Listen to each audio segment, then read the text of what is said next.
ونستعينه ونؤمن به ونتوكل عليه ونعوذ بالله من شرور أنفسنا ومن سيئات أعمالنا من يهده الله فلا مضل له ومن يضلل فلا هادي له وأشهد أن لا إله إلا الله وحده لا شريك له وأشهد أن محمدا عبده ورسوله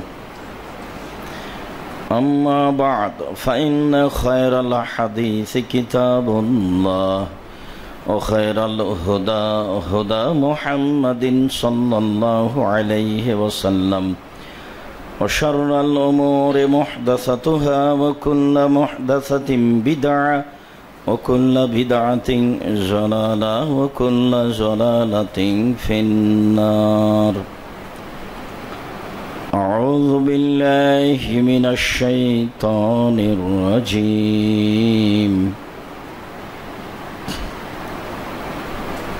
كل شيء هالك إلا وجهه له الحكم وإليه ترجعون.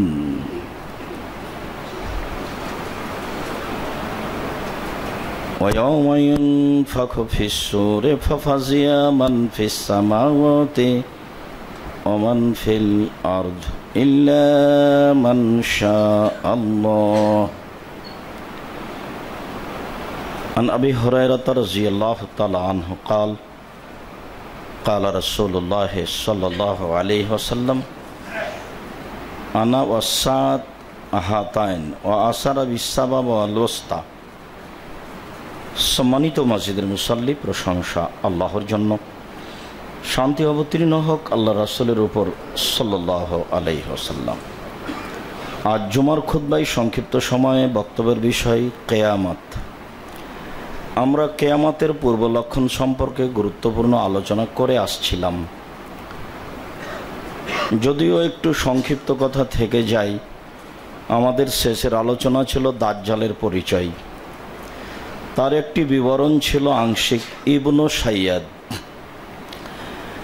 ইবনু সাইয়াদকে আসলে কি ইবনু সাইয়াদ দাজ্জাল? ইবনু সাইয়াদের ব্যাপারে বিদ্বানগণ একমত হতে পারেননি ইবনু সাইয়াদ দাজ্জাল না একজন ব্যক্তি। তবুও শেষ আলোচনা এটাই হয় যে আসলে ইবনু সাইয়াদ একজন ব্যক্তি, সে মারা গেছে। দাজ্জাল আছে, কোথায় আছে তা নিশ্চিত বলা যায় না। রাসূল সাল্লাল্লাহু আলাইহি সাল্লাম যা বললেন তাতে ইয়ামান সাগরে পূর্ব দিকে বা ইরাক সাগরে বা পূর্ব দিকে সে বের হবে, বাধা আছে বলে তামিম দারি রাদিয়াল্লাহু তাআলা আনহু উল্লেখ করেছেন, যা আমরা অবগত আছি।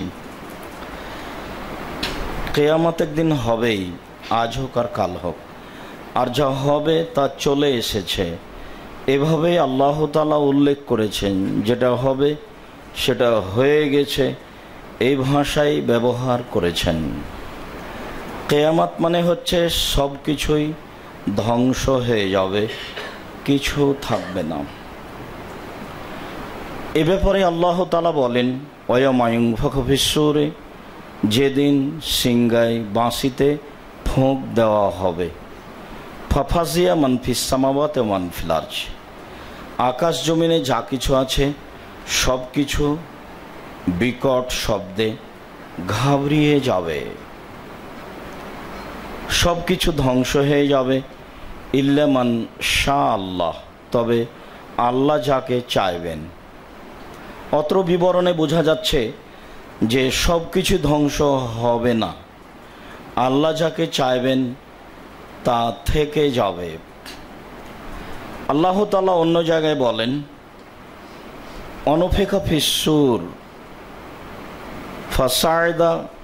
ফাসায়কা মান ফিস সামাওয়াতি ওয়া মান ফিল আরজ ইল্লা মান শাআ, যখন বাঁশিতে ফোঁক দেওয়া হবে তখন আকাশ জমিনে যা কিছু আছে সব কিছু ধ্বংস হয়ে যাবে, সবাই বিহিত হবে। ইল্লা মান শাআ, তবে আল্লাহ যাকে চাইবেন। অত্র দুটি আয়াতে কিছু থেকে যাবে বলে প্রমাণ হয়। কি থেকে যাবে তা বিদ্বানগণ নিশ্চিত করতে পারেন না। আরও আয়াত প্রমাণ হয় কিছুই থাকবে না। আল্লাহ তাআলা বলেন, কুল্লু শাইইন হালিকুন ইল্লা ওয়াজহাহু, যা কিছু আছে সব কিছুই ধ্বংস হবে আল্লাহ ছাড়া। এখানে কুল্লু শাইইন বলা হয়েছে, সব কিছুই। শাই সরিষা সমপরিমাণ জিনিসকেও বলা হয়, যার কারণেই সঠিক আকিদার মানুষজন বলে থাকেন জাহান্নাম, জান্নাত, ফেরেশতা, আকাশ জমিন সব কিছুই ধ্বংস হয়ে যাবে আল্লাহ ছাড়া।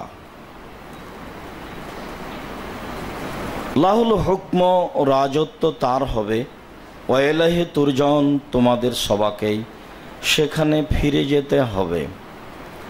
আল্লাহ তাআলা সূরা রহমানে বলেন, কুল্লু মান আলাইহা ফান ওয়া ইয়াবকা ওয়াজহু রাব্বিকা যুল জালালি ওয়াল ইকরাম, যা কিছু আছে আকাশ জমিন, জাহান্নাম, জান্নাত, ফেরেশতা, মানুষজন, জিন, পশু প্রাণী, গাছপালা সব কিছুই ধ্বংস হবে, তবে আল্লাহ রাব্বুল আলামিন থেকে যাবেন।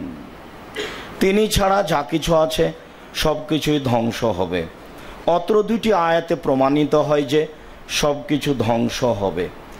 আগের দুটি আয়াতে প্রমাণিত হয় যে কিছু থেকে যাবে। কি থেকে যাবে তা স্পষ্ট মানুষের কাছে হয় না। আলোচনায় তারা বলতে চান জাহান্নাম, জান্নাত থেকে যাবে। আলোচনায় তারা বলতে চান যে জান্নাতের নারী যারা হুর তারা থেকে যাবে।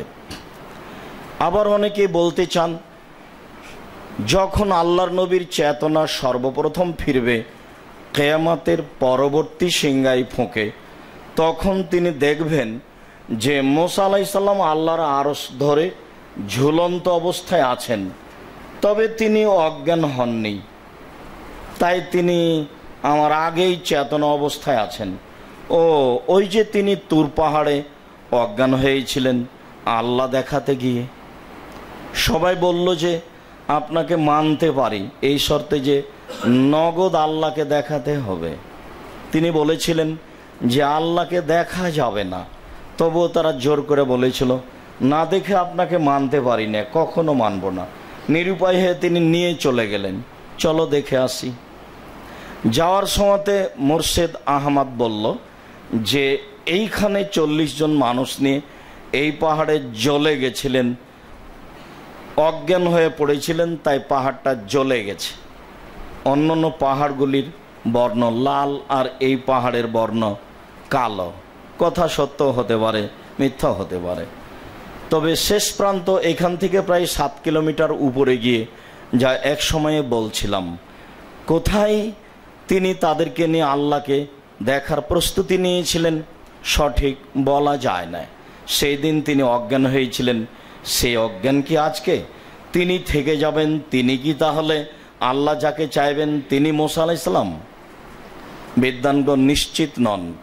অনেকে বলতে চেয়েছেন কিছুই থাকবে না আল্লাহ ছাড়া, আর এ আয়াতের ভিত্তিতে বলতে চেয়েছেন জাহান্নাম, জান্নাত থাকতে পারে, হুরগণ থাকতে পারেন, অথবা মুসা আলাইহিস সালাম।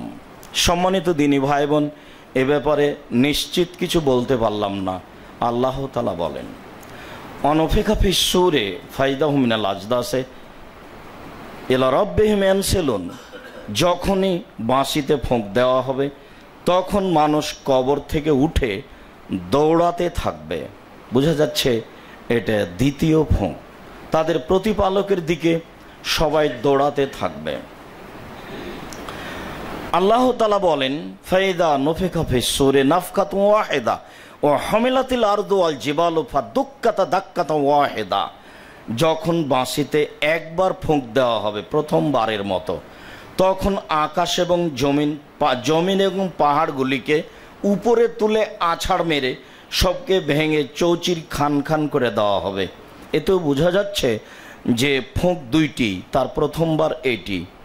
আগের বিবরণে বোঝা গেল যে যখনই সিংহায় ফোঁক দেওয়া হবে তখন মানুষ কবর থেকে উঠে নিজ নিজ স্থান থেকে উঠে তাদের প্রতিপালকের দিকে দৌড়াতে থাকবে।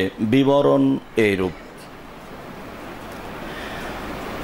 আবু হুরায়রা রাদিয়াল্লাহু তাআলা আনহু বলেন, রাসূল সাল্লাল্লাহু আলাইহি ওয়াসাল্লাম বলেছেন, মা বাইনা নাফকাতাইনা আরবাউনা, দুই ফুঁকের মাঝে ব্যবধান হলো 40। দুই ফুঁকের মাঝে ব্যবধান হলো 40। কালু, সাহাবিগণ বললেন, ইয়া আবা হুরায়রা আরবাউনা ইয়াওমান, তা কি ব্যবধান 40 দিন? কালা আবাইত, আমি বলতে পারছি না। কালু আরবাইনা শাহর, তাহলে কি তা 40 মাস? কালা আবাইত, জি না, আমি বলতে পারছি না। কালু, তাহলে কি আরবাউনা সানা, 40 বছর? তা আমি বলতে পারছি না। যতবার সাহাবিগণ আবু হুরায়রাকে জিজ্ঞাসা করলেন, ততবার তিনি নাকচ করলেন, তা 40 দিন না 40 মাস না 40 বছর। বিদ্বানগণ মনে করেন যে 40 বছর এটাই প্রাধান্য পেতে পারে আলোচনায়। আবু হুরায়রা রাদিয়াল্লাহু তাআলা আনহু কিছু বলেননি, তিনি সরাসরি নাকচ করেছেন। 40 কথা শেষ। 40 দিন না 40 মাস না 40 বছর তা স্পষ্ট নয়। যাই হোক, রাসূল সাল্লাল্লাহু আলাইহি সাল্লাম বলেন, ইনজালুল্লাহু তাআলা মিনাস সামায়ে মান, তারপরে আল্লাহ তাআলা আকাশ থেকে পানি বর্ষণ করবেন। একটু আগের আলোচনাতে আবার আলোচনা আসছে, বোঝা গেল যে আকাশ ভেঙে যাবে, নষ্ট হয়ে যাবে। এখন আবার আল্লাহর নবী বলছেন আকাশ থেকে পানি বর্ষণ করবেন, তাহলে আকাশ আবার রেডি।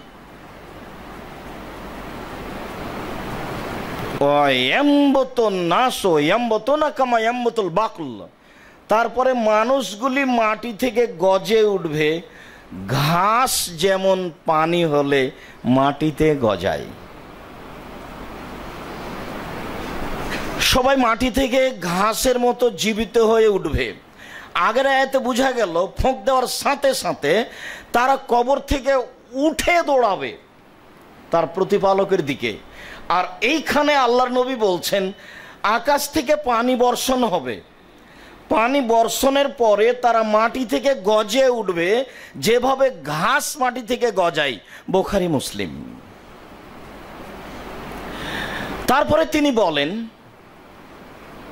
রাসূল সাল্লাল্লাহু আলাইহি সাল্লাম বলেন, শোনো এদিকে, লাইসা মিনাল ইনসানে শাইউন লা ইয়াবলা ইল্লা আজবু জামবিন, মানুষের কোনো অংশ থাকবে না, সব গলে নষ্ট হয়ে যাবে, পচে গলে নষ্ট হয়ে যাবে, তবে নিতম্বের উপরে একটি হাড় আজাবু জামবিন, প্রত্যেক পুরুষ নারীর নিতম্বের উপরে একটি হাড়, এটি নষ্ট হবে না।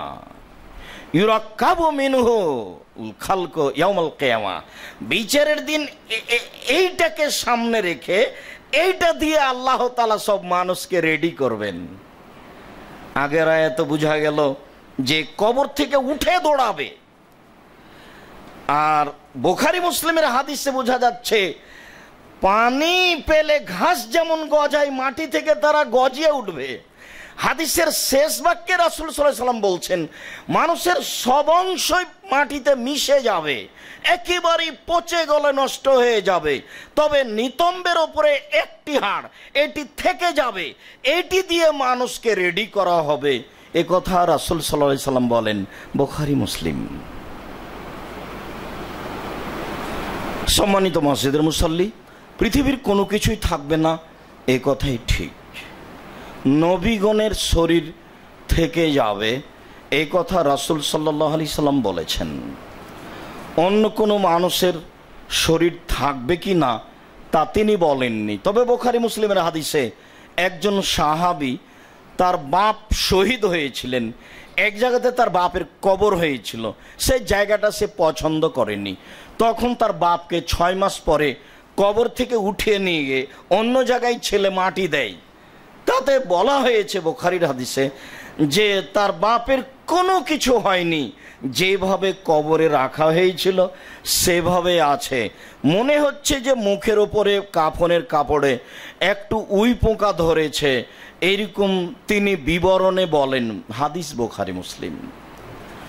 যারা খাঁটি শহীদ তারা মাটিতে মিশে যাবে কি না তা নিশ্চিত বলতে পারছি না, তবে বুখারী মুসলিমের হাদিসে এই শহীদের বিবরণটি এইভাবে এসেছে, 6 মাস পরে কবর থেকে উঠানো হয়েছিল। মসজিদগুলি থেকে যাবে একটা আর একটার সাথে জড়িয়ে, এই কথা একবারে নগদ মিথ্যে কথা। এদেশের মাটিতে প্রায় 3 লক্ষ জাল জয়ীফ হাদিস আছে, আমাদের বাড়িতে প্রায় 10,000 আছে। টাকার গায়ে লেখা আছে চাহিবা মাত্র দিতে বাধ্য থাকিবে। আমরাও যে কোনো সময়ে জাল জয়ীফ মানুষের বানানো হাদিস প্রায় 10,000 দেখাতে প্রস্তুত রয়েছি।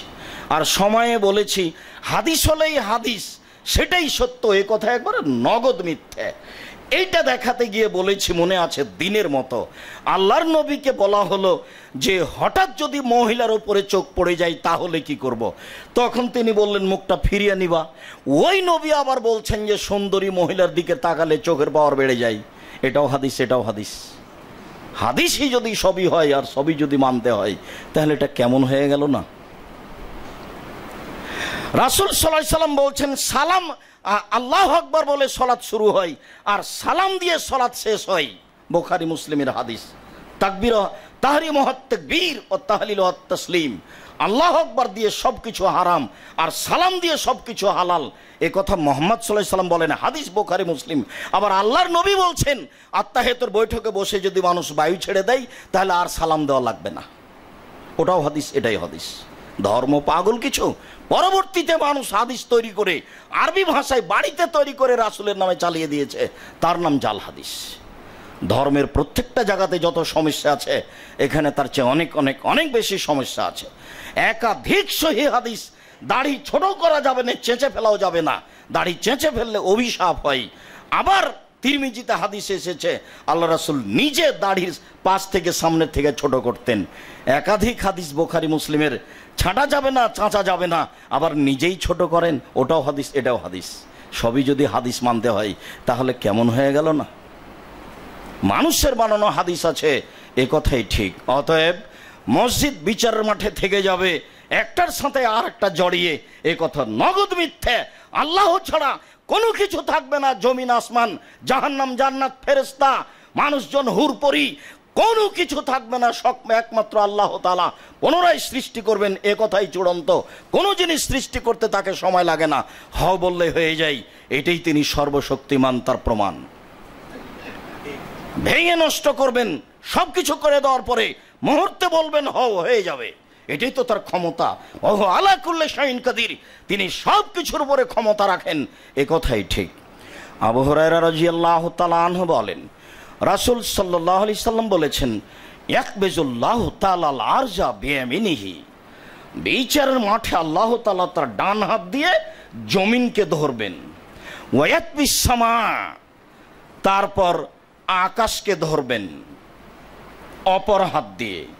আকাশকে ধরার পরে বলবেন আনাল মালিক, আমি হচ্ছি বাদশাহ। আইনাল মুলুক, বাদশাদের বাদশাহ কোথায়, রাজা ধীরাজ কোথায়।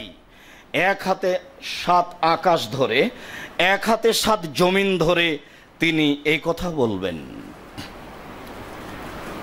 আব্দুল্লাহ ইবনে উমর রাদিয়াল্লাহু তাআলা আনহু বলেন রাসূল সাল্লাল্লাহু আলাইহি ওয়াসাল্লাম বলেছেন ইয়াতবিল্লাহু তাআলা আস-সামাওয়াত ইয়াখুযুহুন্না বিয়াদিহিল ইয়মনা, আল্লাহ তাআলা 7 আকাশকে ডান হাতে ধরবেন।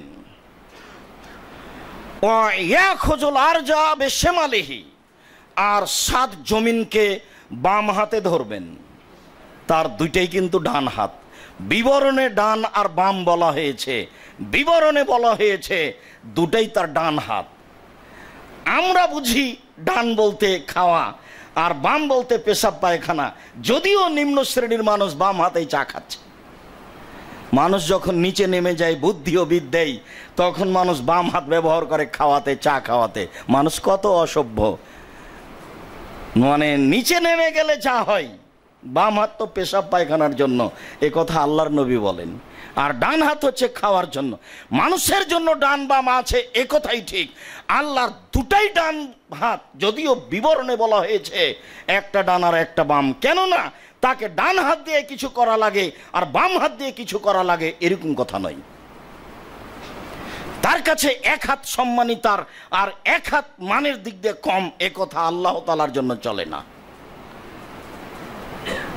তারপরে তিনি বলবেন আনাল মালিক, আমি বাদশাহ। আইনাল জব্বারুন আইনাল মুতাকাব্বিরুন, যারা স্বৈরাচারী অহংকারী বদমেজাজিরা কোথায়? আনা মালিকুল আমলাক, আমি হচ্ছি রাজাধিরাজ। সেই কথা বলে তিনি বিচারের মাঠে চিৎকার করবেন। তার ডান হাতে থাকবে 7টি আকাশ, বাম হাতে থাকবে 7টি জমিন। এক হাতে থাকবে 7টি আকাশ, এক হাতে থাকবে 7টি জমিন। তার হাত আছে কার মতো? তার মতো। আব্দুল্লাহ ইবনে মাসউদ রাদিয়াল্লাহু তাআলা আনহু বলেন, যা হিবরুন মিনাল ইয়াহুদ ইলা নবী সাল্লাল্লাহু আলাইহি সাল্লাম, একজন ইহুদিদের পণ্ডিত, তাওরাতের দক্ষ মানুষ, ইহুদিদের পণ্ডিত রাসূলের কাছে আসলো। এসে বলছে, বারাকার রহমান আলাইকা ইয়া আবুল কাসেম, মোহাম্মদ আবুল কাসেম, আপনার উপরে রহমান বরকত নাজিল করুক। শুনুন, ইন্নাল্লাহ তাআলা ইমসিকুস সামাওয়াত আলা ইসবাইন, আল্লাহ 7 আকাশকে রেখেছেন 1 আঙ্গুলের উপরে। ওয়াল আরদিনা আলা ইসবাইন, 7 জমিনকে রেখেছেন 1 আঙ্গুলের উপরে। ওয়াল জিবালা শাজারা আলা ইসবাইন, পাহাড় এবং গাছগুলিকে রেখেছেন 1 আঙ্গুলের উপরে। ওয়াল মা সারা আলা ইসবাইন, আর পানি আর কাদামাটি পানির নিচে এইগুলিকে রেখেছেন 1 আঙ্গুলের উপরে। ওয়াসায়রাল আরজে ওয়াসায়রাল খালকে আলা ইসবাইন, আর বাকি যত মাখলুক আছে, পশু প্রাণী মানুষজন জিন, সব কিছুকে রেখেছেন 1 আঙ্গুলের উপরে। এই 5টা 5 আঙ্গুলের উপরে রেখে ওয়াহুজ্জুহুন্না, বিচার মাঠে এভাবে মারবে ঝাঁকি, ঝাঁকি মেরে বলবেন, আইনাল জব্বার আইনাল মুতাকাব্বির, স্বৈরাচারী স্বেচ্ছাচারী অহংকারী বদমেজাজিরা কোথায়? আনা মালিক আনাল্লাহ, আমি আল্লাহ, আমি বাদশাহ। স্বৈরাচারী রাজাধিরাজেরা কোথায়? এইভাবে তিনি চিৎকার করবেন। ফাজাহিকান নবী সাল্লাল্লাহু আলাইহি সাল্লাম, তখন আল্লাহর নবী হেসে উঠলেন। তাসদিকান লাহু মিনাল হিবর, ইহুদি পণ্ডিত রাসূলের সত্যায়ন করলেন। রাসূল বলেছেন, আল্লাহ এইভাবে ধরবেন, আল্লাহর হাত আছে। কার মতো? তার মতো। যারা বলছে আল্লাহ নিরাকার, নগদ মিথ্যা কথা বলছে। আমাকে বুঝাতে হবে না তার হাত কেমন। রাসূল সাল্লাল্লাহু আলাইহি সাল্লাম বলেছেন, মেনে নিয়েছি। আর আল্লাহ বলেছেন, লাইসা কামিসলিহি শাই, আল্লাহ তাআলা কারো মতো নয়, তিনি তার মতো। হাত আছে এ কথা চূড়ান্ত। কেমন হাত এ কথা আপনাকে বুঝাতে হবে কেন? কেমন হাত? তার মতো, তার জন্য যেমন সাজে। একটু পরে আপনাকে আবার বলছি, সম্মানিত দিনী ভাই বোন, মসজিদের মুসল্লি, আল্লাহ নিরাকার এই কথা ঠিক নয়। 100 ফরজ মানতে হবে মুকসিদুল মুমিনিনে, তার 1 ফরজ মানতে হবে আল্লাহ নিরাকার। একবারে নগদ মিথ্যা কথা, একাধিক আয়াত এবং হাদিসের বিরোধী কথা। আবু সাঈদ খুদরি রাদিয়াল্লাহু তাআলা আনহু বলেন, রাসূল সাল্লাল্লাহু আলাইহি ওয়াসাল্লাম বলেছেন, তাকুন আল আরজু ইয়াউমাল কিয়ামা খুবজাতান ওয়াহিদা, বিচারের মাঠে সারা পৃথিবী হবে মানুষের জন্য একটি রুটি। সারা পৃথিবী হবে মানুষের জন্য একটি রুটি। এতাকাফাহাল জব্বারু বিয়াদিহি, জব্বার নিজে হাতে রুটি বানাবেন। কামা এতাকাফাহা আহাদুকুম খুবজাতাহু ফিস সাফারে, তোমাদের কোনো ব্যক্তি যখন সফরে থাকে না, বউ থাকে না, তখন নিজে রুটি বানায় নিজ হাতে। এইখানে আমি বলেছিলাম যে রাজশাহী চাঁপাইনবাবগঞ্জের মহিলারা হাতে রুটি বানায়। এই কথাটা বলতে এক শ্রেণীর নিম্ন শ্রেণীর মানুষ যারা ভুল ধরার জন্য বসে আছে, না বুঝে, তারা বলল আব্দুর রাজ্জাক সাহেব কি আল্লাহ তাআলার হাত মানুষের মতো বললেন? নইলে তিনি এই কথা বললেন কেন যে চাঁপাইনবাবগঞ্জের মহিলারা হাতে যেভাবে রুটি বানায়?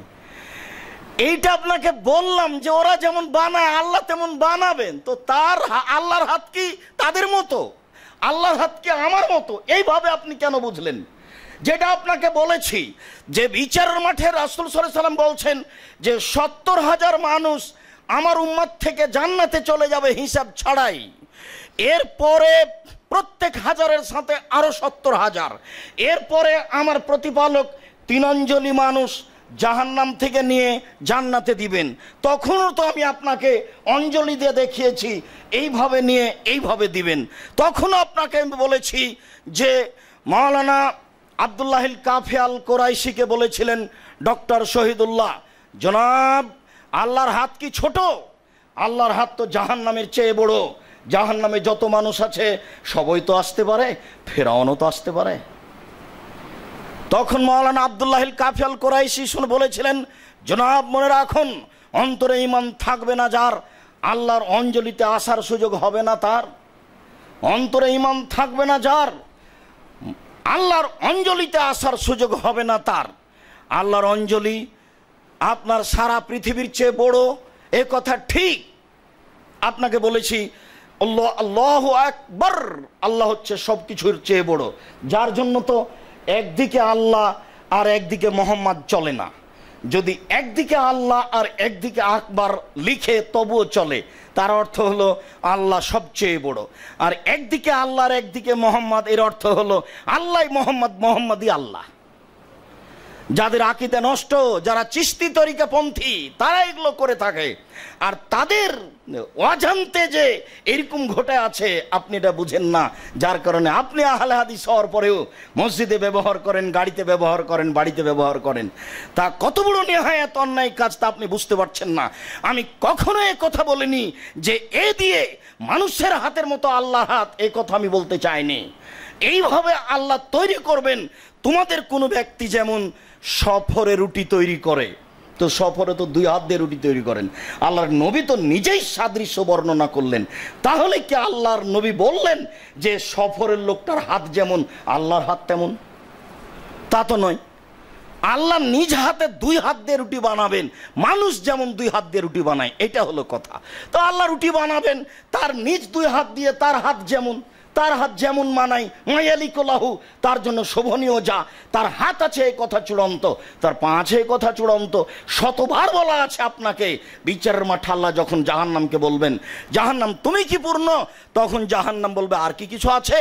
তখন আল্লাহ তাআলা তার নিজ পাকে জাহান্নামে ঢুকিয়ে দিবেন। তখন জাহান্নাম বলবে যথেষ্ট, মানে জাহান্নাম পরিপূর্ণ। এক অংশ আর এক অংশের মধ্যে ঢুকে জাহান্নাম পরিপূর্ণ হয়ে যাবে। আল্লাহর পা আছে, আকৃতি আছে বলেই তো সেখানে ঢোকানোর সাথে সাথে জাহান্নাম পরিপূর্ণ হয়ে গেল। বিচারের মাঠে একটু পরে আসতে পারে, এখনই বলে রাখি, 100 রব্বহু তাআলা আলা সাকিহি, বিচারের মাঠে আল্লাহ তাআলা তার পায়ের গোছাকে প্রকাশ করবেন। দেখেন আল্লাহর পায়ের গোছা আছে, আল্লাহ নিজে বলছেন। তখন ইয়াসজুদুল্লাহু আল মুমিনুল মুমিনা, সমস্ত পুরুষ নারী তার জন্য সিজদায় পড়ে যাবে। ইল্লা ওয়া ইয়াবকা ইয়াসজুদু রিয়ানু সুমা, যারা মানুষ দেখানো সালাত আদায় করত তারা আর সিজদায় পড়তে পারবে না। ও ইয়াউদু ইয়াসজুদা, সে সিজদা করার জন্য চেষ্টা করবে। ফায়াবকা তাবকাতান ওয়াহিদা, তখন সে একবারে সোজা হয়ে থেকে যাবে, পিঠ বাঁকা হবে না। জোর করে চেষ্টা করলে পিছন দিকে উল্টে পড়ে যাবে। যারা আল্লাহকে সন্তুষ্ট করার জন্য সালাত আদায় করবে তারাই বিচারের মাঠে এই সময় আল্লাহকে সিজদা করতে পারবে। আর যারা মানুষকে খুশি করার জন্য বা অমনোযোগী সহকারে বা রাসূলের পদ্ধতিতে সালাত আদায় করেনি, যাদের সালাত কবুল হবে না, তারা বিচারের মাঠে আল্লাহর পায়ের গোছা দেখে সিজদা করতে পারবে না। এই কথা মুহাম্মদ সাল্লাল্লাহু আলাইহি সাল্লাম বলেছেন, হাদিস বুখারী মুসলিম। আল্লাহ নবী হেসে উঠলেন, হাত্তা বাদাত নামাজে যে হো, এমনকি রাসূলের মুখের দাঁতগুলি স্পষ্ট দেখা গেল। কেন? কথাটা ইহুদি পণ্ডিত সমর্থন করেছে এই জন্য, যা রাসূল সাল্লাল্লাহু আলাইহি সাল্লাম বলতেন। সম্মানিত মসজিদের মুসল্লি, বিচারের মাঠের বাস্তবতার হাদিস কিছু আপনার সামনে শোনাচ্ছিলাম। সূচনাতে এরকম কিছু হবে, বিচারের মাঠ যত কঠিন, জাহান্নাম তার চেয়ে অনেক অনেক অনেক বেশি কঠিন। কবর যত কঠিন, কিয়ামত তার চেয়ে অনেক বেশি কঠিন। কিয়ামত যত কঠিন, জাহান্নাম তার চেয়ে অনেক অনেক অনেক বেশি কঠিন। মানুষকে প্রস্তুতি নিতে হবে তিনটার জন্য। চলে গেছে আত্মীয় স্বজন, বাপদাদা, খালা ফুফু, আমাকেও চলে যেতে হবে, আজ হোক আর কাল হোক। যেটা কাল সেটা এখনই, আর আজ যেটা সেটা তো এখনই প্রস্তুত। যার জন্য আল্লাহ নবী বলছেন, সকাল হয়ে গেছে তো সন্ধ্যা পর্যন্ত বেঁচে থাকার আশা করো না, আর সন্ধ্যা হয়ে গেছে সকাল পর্যন্ত বেঁচে থাকার আশা করো না। আর হঠাৎ যেন মরণ না হয় এ ব্যাপারে আল্লাহকে বলতে থাকো। হঠাৎ মরণ হয়ে গেলে একটু আস্তাগফিরুল্লাহ ওয়াতুবিল্লাহি বলা যাবে না। আল্লাহ রসুল বলেছেন, মান কানা আখিরু কালামে লা ইলাহা ইল্লাল্লাহ ফাদাখালাল জান্নাহ। কারো যদি শেষ কালেমা লা ইলাহা ইল্লাল্লাহ হয় তাহলে সে জান্নাতে চলে গেছে। হঠাৎ এরকম কিছু হয়ে গেলে লা ইলাহা ইল্লাল্লাহ বলার হয়তোবা সুযোগ হবে না। কিয়ামত একদিন আসবেই, যা আবশ্যক মেনে নিয়ে প্রস্তুত হয়ে আল্লাহ আমাদের তৌফিক দান করুক। আল্লাহুম্মা সাল্লি আলা ওয়া বারিক আলাইহি।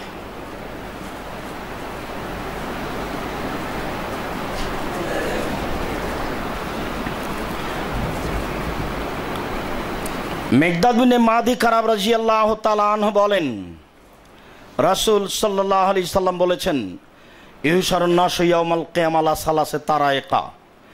বিচারের মাঠে মানুষকে তিনটি পদ্ধতিতে একত্রিত করা হবে। রাগেবিনা রাহেবিনা, এক শ্রেণীর মানুষ পায়ে হেঁটে চলবে, যারা জান্নাতের প্রতি আগ্রহী, আর জাহান্নাম থেকে ভীতু, যারা হবে সবচেয়ে ভালো মানুষ।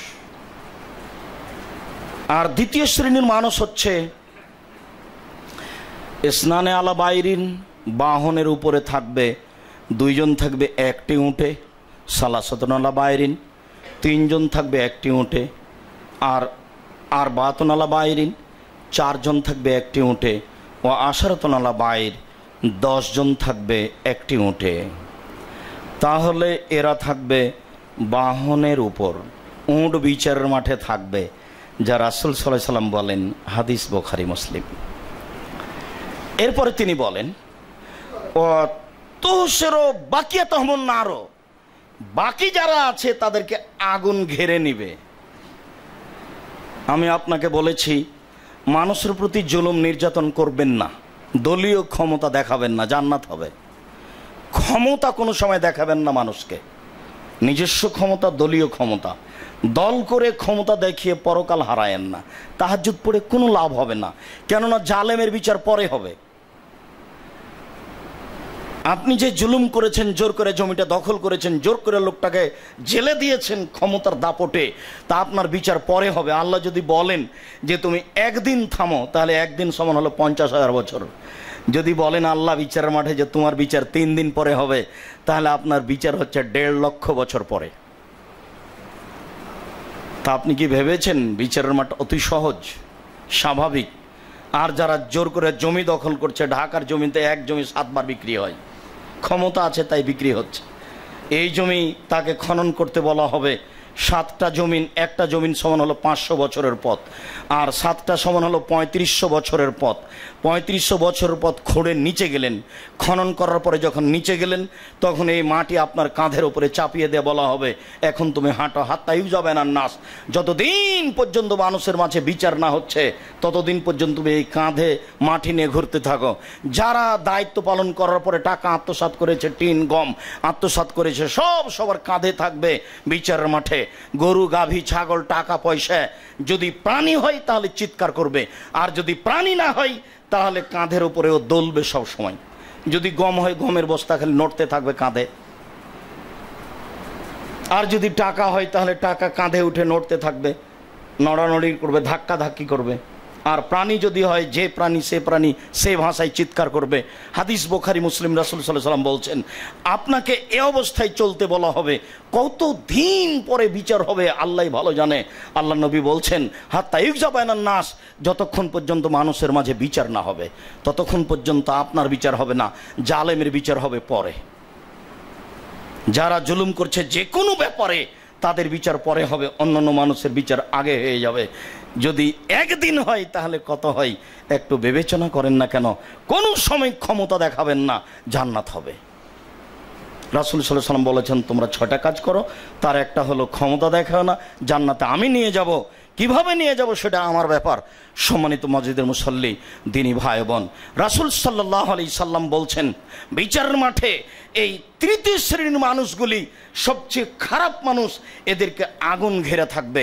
এরপর আল্লাহ রাসূল বলছেন তাবিতু মাহুম হাইসু বাতু, এরা যেখানে রাত কাটাবে আগুন সেখানে রাত কাটাবে।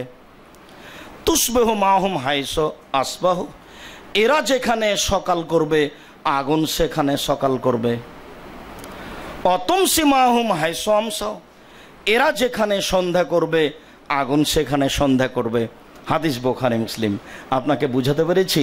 তার মানে বিচারের মাঠে সকাল সন্ধ্যা হবে, রাত দিন হবে, রাত হবে দিন হবে, সকাল হবে সন্ধ্যা হবে, আর আগুন চতুর্দিকে ঘেরে থাকবে। আর এদের অবস্থা আল্লাহ তাআলা বলেছেন অনাহশুরুহুম ইয়াউমাল কিয়ামাতি আলা ওয়াজুহিম উমিয়া বুকমা মুসাম্মা, অপরাধীদেরকে আমি বিচারের মাঠে একত্রিত করব পায়ের মাধ্যমে, মুখের মাধ্যমে। পা থাকবে উপরের দিকে আর মুখ থাকবে নিচের দিকে, অন্ধ করে, বোবা করে, বধির করে, এরা চোখে দেখবে না। আল্লাহ তাআলা যেভাবে বলেছেন সূরা কাম শামসে, বিচারের মাঠ হবে এত অন্ধকার যে একেবারে চোখের সামনে যদি আঙ্গুল ধরা যায় তবুও আঙ্গুল দেখা যাবে না, এত অন্ধকার হবে। এটা হবে এক সময়ে, কেননা এক সময় আলো না হলে সবার যখন পাপ এবং নেকি ওজন হবে তখন সবাই দেখতে থাকবে, তাহলে বোঝা যাচ্ছে আলো হবে। আবার আল্লাহ তাআলা বলছেন যে মিসকালা যারাতিন খাইরাইয়ারা মিসকালা যারাতিন শাররাইয়ারা, প্রত্যেকটা মানুষকে তার পাপ দেখতে দেওয়া হবে, সবাই দেখতে পাবে তার পাপ। রাসূল সাল্লাল্লাহু আলাইহি ওয়াসাল্লাম বলছেন তাকে যখন বলা হবে তার বিচারের পাপের কথা, ফায়ানজুর আইমানা মিনহু, সে তার ডান দিকে লক্ষ্য করবে, ফায়ারা মা কাদামা মিন আমারিহি, তার জীবনের সব কর্মকে ডান দিকে দেখতে পাবে।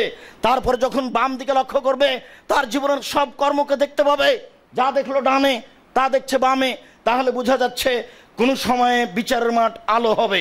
আবার আল্লাহ তাআলা বলেন ইকরা কিতাবাক, তুমি তোমার নিজের খাতা পড়ে দেখো, 99টা খাতা থাকবে, এক একটা খাতার লম্বা দৈর্ঘ্যতা হচ্ছে চোখের পাওয়ার যত দূর পর্যন্ত যাবে। এত বড় খাতা, এইরকম খাতা প্রত্যেকটা মানুষের 99টা থাকবে। মানুষ আরবি জানুক আর না জানুক খাতাগুলো দেখে পড়বে আর বলবে মালি হাজাল কিতাব লা ইগাদিরু সাগীরাতান ওয়ালা কাবীরা, কি আশ্চর্য ধরনের খাতা, ছোট কথা লেখা আছে, বড় কথা লেখা আছে। বধির করে, অন্ধ করে, বোবা করে বিচারের মাঠে একত্রিত করা হবে। মুখ থাকবে নিচের দিকে, পা থাকবে উপরের দিকে। সাহাবীগণ জিজ্ঞাসা করলেন কাইফা ইয়ামসি আলা ওয়াজুহিম, আল্লাহ নবী মানুষ মুখের মাধ্যমে কিভাবে চলবে? তখন আল্লাহ রাসূল বলছেন শোনো, যে সত্তা, যে আল্লাহ মানুষকে পায়ের মাধ্যমে চালাতে সক্ষম, সে আল্লাহ বিচারের মাঠে মানুষকে মুখের মাধ্যমে চালাতে সক্ষম হবেন। আল্লাহর ক্ষমতাতে সে মুখের মাধ্যমে চলবে, পা থাকবে উপরের দিকে আর মুখ থাকবে নিচের দিকে। এটা একটা পরিস্থিতি। কেউ যদি 2টি মেয়ের লালন পালন করে তাহলে বিচারের মাঠে মেয়ে 2টি হবে অন্তরাল, ওই দিকে থাকবে জাহান্নাম আর এদিকে থাকবে বাপ, আর মধ্যে থাকবে মেয়ে 2টি। মেয়ে 2টি আল্লাহকে বলবে আমার বাপকে আগে জান্নাতে তারপর আমরা। ওই যে 2টা মেয়ের লালন পালন করেছে, মেয়ে হলে তো মনে একবার মুখটা ভারী হয়ে যায়, আর 2টা পরস্পর 2টা মেয়ে হলে বউ তালাক দিতে চায়, তোমার স্বভাবের কারণে তো হয়েছে। তো মহিলা কি করলো? স্বভাব কেন এরকম হবে? স্বভাব কেন এরকম হবে? 2টা মেয়ের বিনিময় যদি জান্নাত হয় তাহলে 3, 4, 5টা তো অনেক বেশি। আর এই কথা আপনাকে কতদিন বললাম যে আল্লাহ নবী বলছেন কে যদি এতিম লালন পালন করে তাহলে সে আর আমি জান্নাতে এভাবে থাকবো। তখন আঙ্গুলের মধ্যে একটু ফাঁকা রেখেছে। আর বলেছেন কেউ যদি 2টা মেয়ের লালন পালন করে সেই ব্যক্তি আর আমি জান্নাতে একসাথে থাকবো, তখন আঙ্গুল 2টিকে জমা করেছে। মেয়ের বাপ আর আমি জান্নাতে একসাথে থাকবো। আবার বিচারের মাঠে মেয়ে দুটি বাপকে জান্নাতে নিয়ে যাওয়ার জন্য, মাকে নিয়ে যাওয়ার জন্য এরকমভাবে প্রস্তুত হয়ে যাবেন। আরও কথা যে বহুবার বলেছি আপনাকে যে ছেলে কম হলে ইহকালে লস, ছেলে কম হলে পরকালে লস। ছেলে যদি বেশি হয় তাহলে 2-4টা ছেলে মেয়ে আগেই মারা যাবে, যুবক হওয়ার আগে। বিচারের মাঠে এক পর্যায়ে এই ছেলে মেয়ে বাপ মায়ের কাপড় ধরে নিয়ে তাকে আগে জান্নাতে দিবে, তারপরে নিজে জান্নাতে যাবে। যতবার আল্লাহ বলবেন না তোমার বাপ মা অপরাধী, ওরা জান্নাতে যেতে পাবে না, ততবার তারা তর্ক করবে জি না, আগে বাপ মা তারপর আমরা। যতক্ষণ পর্যন্ত বাপ মায়ের জান্নাতের সিদ্ধান্ত না হবে ততক্ষণ পর্যন্ত তারা বাপ মাকে ছেড়ে দিবে না। তো ছেলেই তো আপনার 2টা কানা কচড়া, তাহলে কয়টা মরে আর কয়টা থাকে? এই হিসাব কেন? সম্মানিত দিনী ভাই বোন, আপনারা যেমন 10-12 ভাই বোন ছিলেন, 2-4টা মারা গেছে, 7-8 জন আছেন, এরকম আপনারও হওয়া উচিত। এত বড় সুবিধা পরকালের বিচারের মাঠে, কত বড় এগুলো সুবিধা তা তো আপনি বুঝতে চাচ্ছেন না, বোঝার চেষ্টা করছেন না। একটা পরিস্থিতি থাকবে বিচারের মাঠে। মিকদাদ ইবনে মাদি কারাব রাদিয়াল্লাহু তাআলা আনহু বলেন, রাসূল সাল্লাল্লাহু আলাইহি সাল্লাম বলেছেন, ইহশারুন নাসু ইয়াউমাল কিয়ামা ইয়াকুনু ইয়াউমাল কিয়ামা শামসু তুদনা শামসু ইয়াউমাল কিয়ামা ইলাল মাখলুক কা মিকদারে খালকিন কা মিকদারে মাইলিন। বিচারের মাঠে সূর্য থাকবে মানুষের মাথার উপরে 1 মাইল উপরে, অর্ধ হাত উপরে সূর্য থাকবে, এ কথা ঠিক নয়। কিছুক্ষণ আগে আলোচনাতে বুঝতে পারছিলাম জাহান্নাম জান্নাত, মাটি আকাশ সূর্য চন্দ্র সব কিছু ধ্বংস হয়ে যাবে। এদার শামস কুব্বেরাত, সূর্যকে যখন গুটিয়ে ফেলা হবে, ওইজন নজমন কাদারাত, যেদিন তারকাগুলি ভেঙে ভেঙে মাটির উপরে পড়বে। আর এখন বোঝা যাচ্ছে যে সূর্যকে বিচারের মাঠে মাথার উপরে নিয়ে আসা হবে, তাহলে সূর্য আবার রেডি হবে, আকাশও রেডি হবে, জমিনে রেডি হবে। ঈশ্বর নাসু ইয়াউমাল কিয়ামাল আরজিন বাইজা, মানুষকে বিচারের মাঠে একত্রিত করা হবে, মাটি হবে সমতল, উঁচু নিচু থাকবে না, রং হবে সাদা। ওয়াইজাল বিহার ও ফুজ্জরাত, সমস্ত সাগরে আগুন লেগে যাবে, সব সাগরের নিচে আগুন আছে। বিচারের পূর্ব মুহূর্তে, কিয়ামতের পূর্ব মুহূর্তে সব সাগরে নদীতে আগুন লেগে যাবে, আগুন লেগে গিয়ে সব পানি শেষ হয়ে যাবে, সব মাটি ভেঙে চুরে নষ্ট হয়ে গিয়ে পাহাড়গুলো আকাশে চলমান চলতে থাকবে।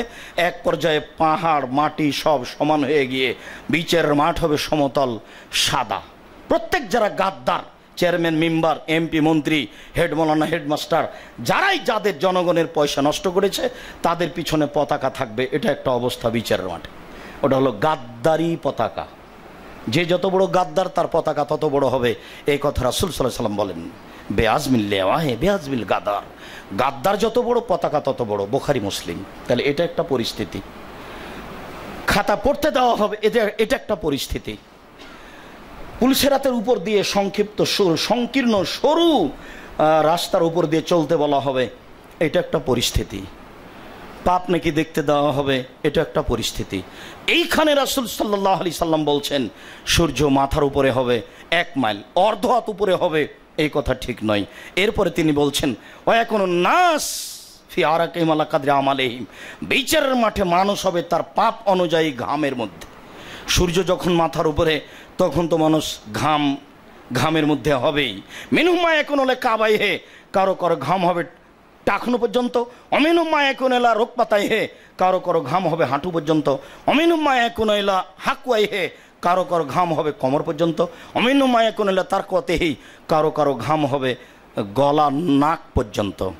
তো শরীরের ঘাম যদি নাক পর্যন্ত হয় তাহলে পরিস্থিতি কেমন হবে এটা আপনাকে কি দিয়ে বোঝায়? আর কত পরিস্থিতি আসবে, কতক্ষণ পর্যন্ত বিচার চলবে, তার হিসাব নিকাশ কি? নিরাশা হয়েন না। মনে আছে কি, বিচারের মাঠের সময়সীমা হলো ফরজ সালাত আদায়ের সমান।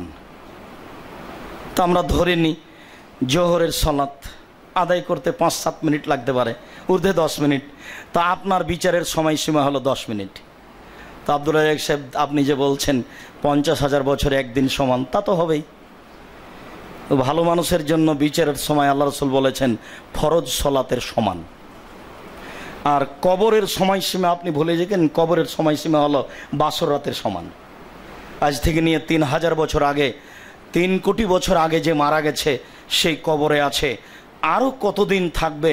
বিচারের মাঠে যখন উঠবে, তখন ঘুম থেকে উঠবে এমন যে তাকে তো আর কেউ জাগাবে না, তার স্ত্রী, নিজের স্ত্রী ছাড়া। বাসরাতে ঘুমিয়ে গেছে, আল্লাহ রাসূল বলছেন নাম কেন আমাদের লুরুসে লাইকে জহিল্লা আহাবাহালেহি, তুমি ঘুমিয়ে যাও বাসর রাতের ঘুমের মতো, তোমাকে কেউ জাগাবে না তোমার অতীব প্রিয় কাছের মানুষ ছাড়া। তো বিবাহ রাতে, বাসর রাতে রাত 12টার দিকে গেছে, 2 রাকাত সালাত আদায় করেছে, বইয়ের মাথায় হাত দিয়ে দোয়া পড়েছে। ঢুকে আগে মাথায় হাত দিয়ে দোয়া পড়তে হবে, তারপর 2 রাকাত সালাত আদায় করতে হবে, তারপর কথোপকথন, তারপর দাম্পত্য জীবন। আমরা ধরে নিয়ে 2টার দিকে ঘুমিয়েছে, 5টায় আজান হচ্ছে, তাহলে 3 ঘন্টা ঘুমিয়েছে। তাহলে কবরের সময়সীমা হলো আনুমানিক 3 ঘন্টা। এখন যদি বলেন যে আব্দুর রাজ্জাক সাহেব বলেছেন কবরের সময়সীমা 3 ঘন্টা, তাহলে তো আবার গণ্ডগোল বেঁধে যাবে। আমি বলিনি কবরের সময়সীমা 3 ঘন্টা, রাসূল সাল্লাল্লাহু আলাইহি ওয়াসাল্লাম বলেছেন বাসর রাতের সমান। তো বাসর রাতের একটা পরিস্থিতি আপনার সামনে নকল করলাম। মানুষ যদি ভালো হয় তাহলে কবর হলো বাসর রাতের মতো। মানুষ যদি ভালো হয় বিচারের মাঠের বিচারের সময়সীমা হলো আপনার 1 ওয়াক্ত ফরজ সালাত আদায়ের সমান। সম্মানিত দিনী ভাই বোন, কিয়ামতের অবস্থা, এ ব্যাপারে আরও অনেক হাদিস আছে, সময় আমরা পেশ করব। আমরা বিষয়গুলি পেশ করে আপনাদেরকে কিয়ামতের মাঠের জন্য প্রস্তুতি নিতে অনুরোধ জানাচ্ছি। মসজিদের মুসল্লি আমাদের কাছে খুব কাছের মানুষ, যার কারণে আমি আপনাদেরকে সব সময় অনুরোধ করি, যেহেতু মরতেই হবে, কিয়ামত একদিন হবেই, সব কিছু অবধারিত, তো এর জন্য দেরি করি কেন? শেষে আমি আপনার সাথে আরেকটি কথা বলতে চাচ্ছি। সব সময় আমরা আপনাদের জন্য দোয়া করি, মাঝে মধ্যে আমরাও আপনাদের কাছে দোয়া চাই। কেন? রাসূল সাল্লাল্লাহু আলাইহি সাল্লাম বলেছেন দাওয়াতুল লি আখিয়ে বে জাহরিল গায়বে মুস্তাজাবাতুন। মানুষ যদি মানুষের জন্য দোয়া করে অন্তরাল দূর থেকে, তাহলে তার দোয়া কবুল হয়। মর্মে আমি আপনাদের অনুরোধ জানাই, আব্দুল্লাহ, আব্দুর রহমান, আব্দুর রহিম আমি আমার নিজের একার ছেলে মনে করি না, আমি আপনাদের সবার ছেলে, জাতির ছেলে মনে করি। মর্মে মসজিদের সকল দিনী ভাই বোনকে নিজের ছেলে মনে করে তাদের জন্য আন্তরিকভাবে দোয়া করার জন্য অনুরোধ জানাচ্ছি।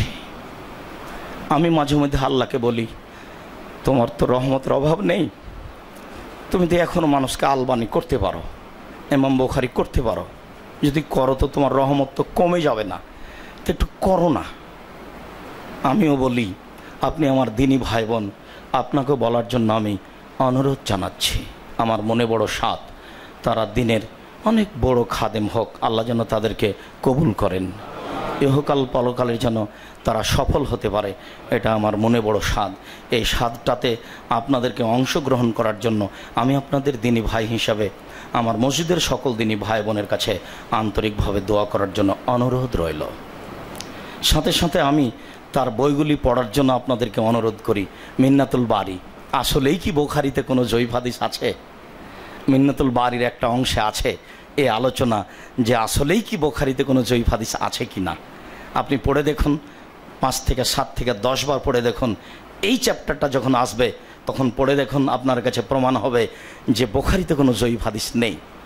যারা যখন যেখানে হাত লাগিয়েছে তারই ভুল হয়েছে, সেই তথ্যবহুল আলোচনা মিন্নাতুল বারীতে আছে। যার জন্য বইগুলিও পড়লে আপনার দোয়াটা অন্তর থেকে স্বাভাবিকভাবে আসবে। আর আমি আমার পক্ষ থেকে বলি, আপনাদের প্রতিষ্ঠানের জামিয়া সালাফের পক্ষ থেকে একটা পত্রিকা বের হয়, মাসিক আল ইতেসাম। 10 জন মুফতি আছে এই পত্রিকার, 50টা প্রশ্নের উত্তর বের হয়। সকল দিনী ভাই বোনকে অন্তর থেকে পত্রিকাগুলি পড়ার জন্য অনুরোধ জানাচ্ছি। আল্লাহ আমাদের যারা মারা গেছে, তুমি তাদের কবরের শাস্তি মাফ করো। আমাদের আত্মীয় স্বজন যারা চলে গেছে, আমরা জুমার টাইমে তুমি দোয়া কবুল করো, এই আশায় বলছি। তুমি তাদের কবরের শাস্তি মাফ করো, তুমি তাদের কবরকে প্রশস্ত করো, তুমি তাদের কবরকে আলোকিত করো। যারা আমরা অসুস্থ, বাড়িতে হাসপাতালে আছি, তুমি তাদের আরোগ্য দান করো। আমরা যারা বেঁচে আছি, তুমি তাদেরকে তোমার রাসূলের পদ্ধতি অনুযায়ী চলার তৌফিক দান করো। বিশেষভাবে আমরা যেন কবরের জন্য, কিয়ামতের জন্য, জাহান্নামের জন্য, প্রস্তুতি নিতে পারি এই তৌফিক তুমি দান করো। এইসব স্থানে তুমি আমাদেরকে হেফাজতে রেখো। পরামর্শে থাকছে প্রত্যেক দিন ফরজ সালাতে সালাম ফেরার পূর্বে বা নফল সালাতে সালাম ফেরার পূর্বে যেমনিভাবে বাপ মায়ের জন্য দোয়া পড়ার জন্য অনুরোধ জানিয়েছি, রব্বের হামহুমা কামা রাব্বায়ানি সাগীরা, ঠিক ওইভাবে আজকের জন্য পরামর্শ থাকছে সালাম ফেরার পূর্বে বিশেষভাবে এই দোয়াটি পড়বেন, আল্লাহুম্মা আউযু বিকা মিন জাহাদিল বালা, আল্লাহুম্মা আউযু বিকা মিন আযাবি জাহান্নাম ওয়া আউযু বিকা মিন আযাবিল কবর ওয়া আউযু বিকা মিন ফিতনাতিল মাসিহিদ দাজ্জাল ওয়া আউযু বিকা মিন ফিতনাতিল মাহিয়া ওয়াল মামাত, আল্লাহুম্মা আউযু বিকা মিনাল মাসামি ওয়াল মাগরাম। আর যদি মুখস্থ থাকে তাহলে সালাম ফেরার পূর্বে বা সিজদায় পড়বেন, আল্লাহুম্মা আউযু বিকা মিন জাহাদিল বালায়ে ওয়া দারাকিস সাকায়ে ওয়া সুইল কাজায়ে ওয়া শামাতিল আদা। তুমি আমাকে হেফাজতে রাখো, বিপদও ফেলো না, শত্রু হাসায়ও না। আমার ব্যাপারে যদি কোনো খারাপ সিদ্ধান্ত হয়ে থাকে তোমার কাছে, তাহলে সেই সিদ্ধান্ত পরিবর্তন করো। সিজদায় পড়ার জন্য অনুরোধ জানিয়ে বলছি, আল্লাহ তুমি আমাদেরকে কবুল করো। তোমার দরবারে এই জোরালো দাবি ও দাওয়াত দোয়া রেখে আজকের জুমার খুতবা এখানে শেষ করলাম। সাল্লাল্লাহু আলাইহি ওয়াসাল্লাম।